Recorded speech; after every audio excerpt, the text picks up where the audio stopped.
Hey everyone, I'm going to be doing a four-part series. This is the first installment of Mastering of a Deck, Boar Priest.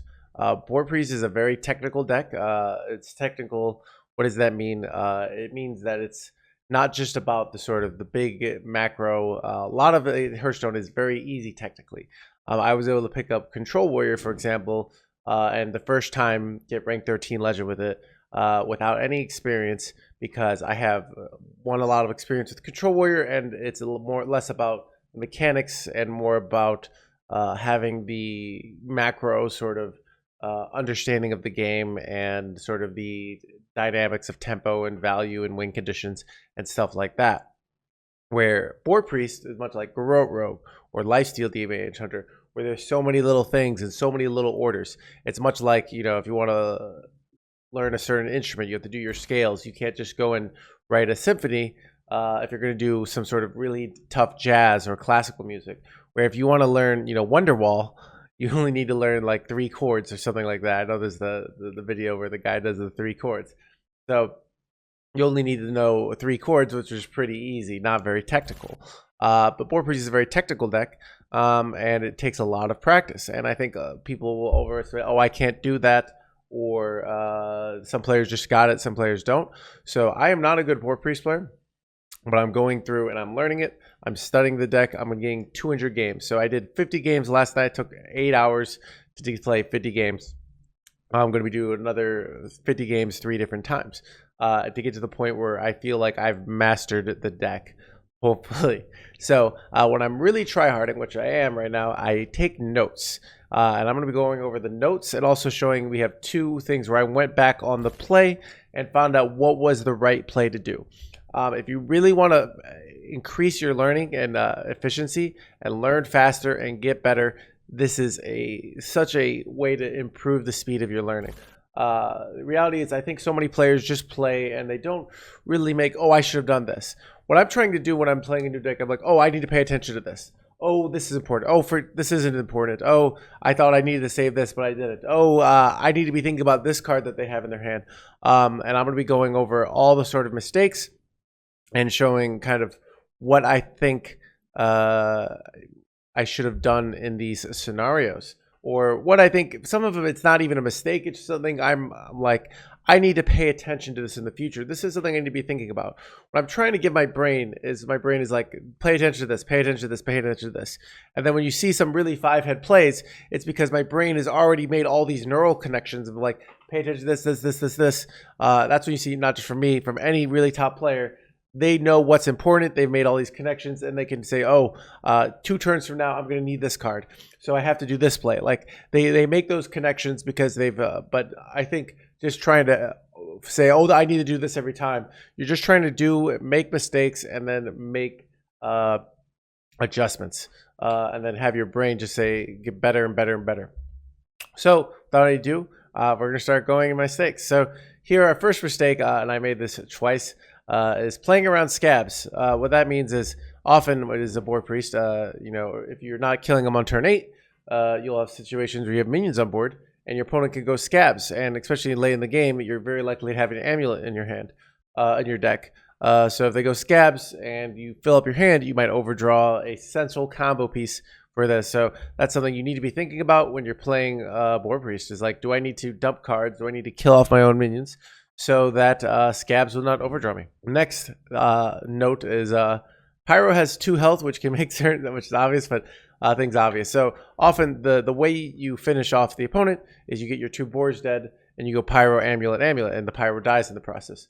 But the reality is, let's say your boar's at the bottom of your deck, and then you need to go Pyro, Boar, kill off the boar, Amulet, Amulet. So you can't do that with just that. So that you'll be thinking about that. Do I need to save a Thrive in the Shadows, which is a way you could do it? Or do I need to save a Smite?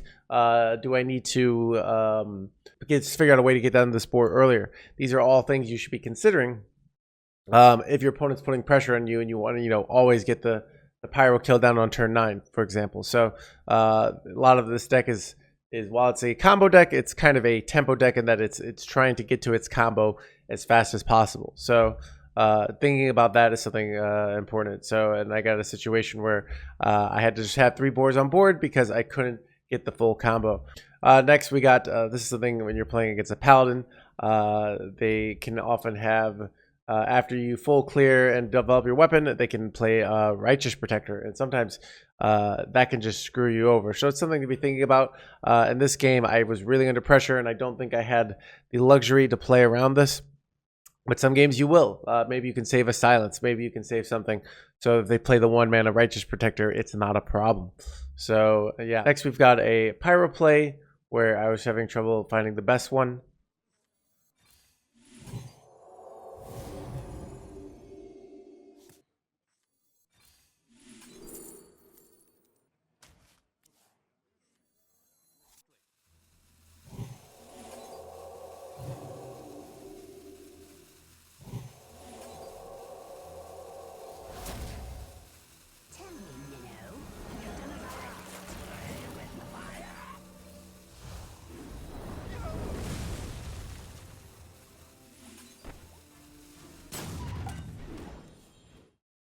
But drawing 3 or 4 might be enough as well.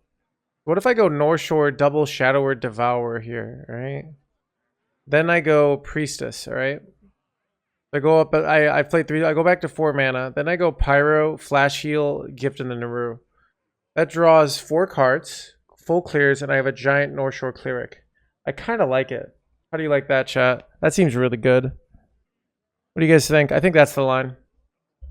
We don't kill the 6/6, but we heal a lot. We get, yeah, I think that's the line. Next, we've got a game where I just wanted to show this was an interesting end of a game where I think if I hadn't, I was up against a warrior and I had to do, they had 53 life and they had minions on board. And I had to, I hit the 5/4 because I thought I needed more time to kill them. And this decision ended up winning the game, and I don't think I would have won it. So I just wanted to show this ending of this game. So these next 3 sort of notes I have. One, something that would thrive in the shadows. If you have 2 amulets in your deck, and one is traded to 2 and one is traded to 3, and you go thrive, it will actually show you both as 3. So I did a thrive, and it said both as 3, and I thought, oh, both of mine have been traded to 3. And then when I drew the other one, it was only at 2, and that threw me off because I figured, oh, I've gotten both of them at 3, and I used the 3 one where maybe I wouldn't have used that.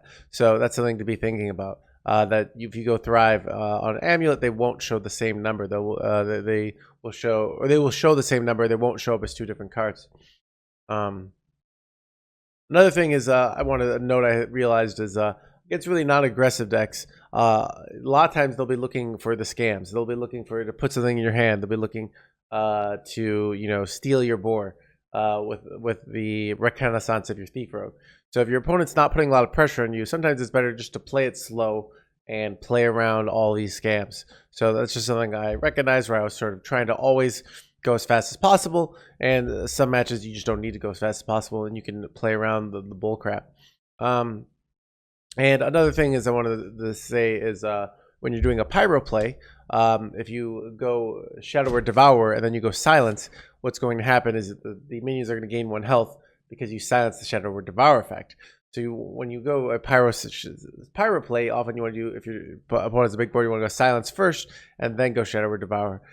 Sometimes this might even mean going Silence and then going Pyro, then Shadow or Devour, depending on the mana and how much health your opponent's minions have. The next thing, I had a thing where I didn't realize, like on turn 6, I think I had all the pieces ready, I had both my boars killed, and I had 1 more amulet to draw, and I could have gone Illuminate, and I just didn't think about it. I should go Illuminate here, and in order to by doing that, I can just get the last card. And sometimes I'm thinking, oh, I need to draw through my whole deck. Often you don't need to draw through your whole deck. So just recognizing we draw through our deck to draw combo pieces, but sometimes we don't need to. My brain was looking for the 1 mana spell to do a pyro draw play, but I just didn't need to do that. You know what's interesting? If we just drew, we probably should have illuminated there. Because if we get an amulet, we could have gone earlier. Yeah, that should go in the notepad. Next, we've got the sort of the new Nagaling has the new card that adds a Colossus to your hand. What does this mean? And you can see in this game, your opponent can can play the noggling and put cards in your hand. So that's something you need to be thinking about that you didn't have to think about before, because now if you're playing against a warrior, they might scam you by feeling, they go Naga school teacher and then put a card in your hand. So that's something you should be thinking about as well. Sometimes it might not be worth playing around if they haven't even played, a school teacher on turn 5, for example. But on, if they go school teacher and they have a noggling, that's really something you should probably be playing around.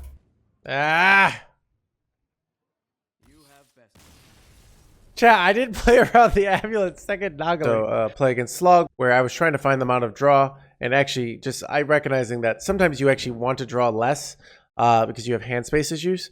And by going Desperate Prayer, you can heal up your life of total intentionally, so that when you go the 1 mana spell, Gift of the Naru, you have more life, so you won't draw a card from that. So that's just something you think, normally you want to draw that card, but if you have, 6 minions on board getting healed to the North Shore, you might actually have hand space issues. So that's something sort of I recognize I should be thinking about. And finally, we've got another analysis where I found the best play. You can see here, I did the green correct play.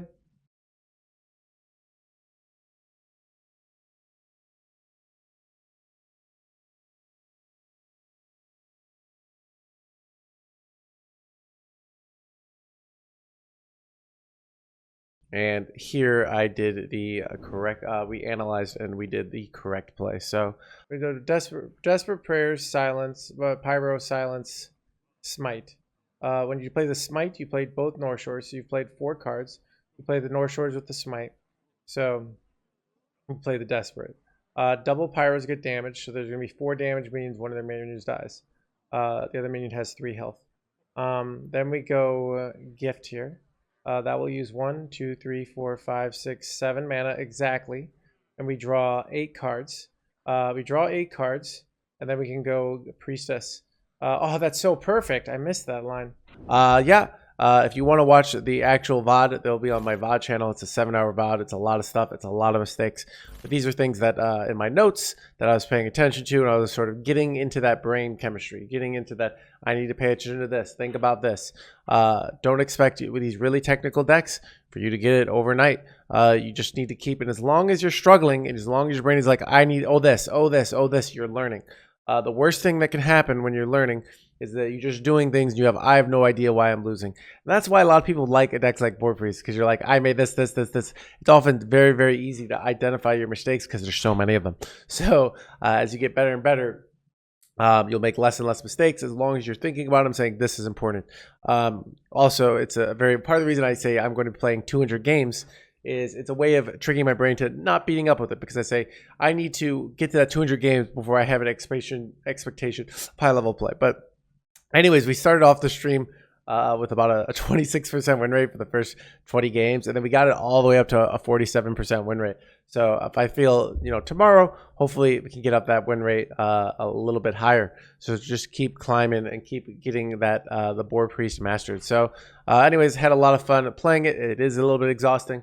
A lot of thinking, a lot of technicality. It's not just the chill remove of a warrior or the tempo out. You really have to get those technicalities down. So it's a little bit to content. I hope you guys like this. I hope this, I would love to make more of this content, but at the end of the day, I kind of look to see what the algorithm likes. So if you really like this video, make sure to let me know, and let me know in the comment section what you thought about the different plays and stuff. So anyways, I hope you guys like that and enjoy. Hey everyone, if you made it all the way to the end, chances are you really like this content, so thank you. I'm glad you enjoy it. If you want to show your support of the live content, feel free to like and subscribe. Liking and subscribing always helps the algorithm of the show that you like it, so the thing is more likely to give it to other people. In addition to that, if you are always wanting a No Hands Gamer video, but some days I don't put one out because I don't know what to do, we have another channel, which is the No Hands Gamer VODs, which is the raw, unedited content from my Twitch, where you get to see everything on the YouTube format. I highly recommend you go check that out, so you can get your No Hands Gamer fix every day, even when I don't put out a normal YouTube video. Hope to see you guys in the next video.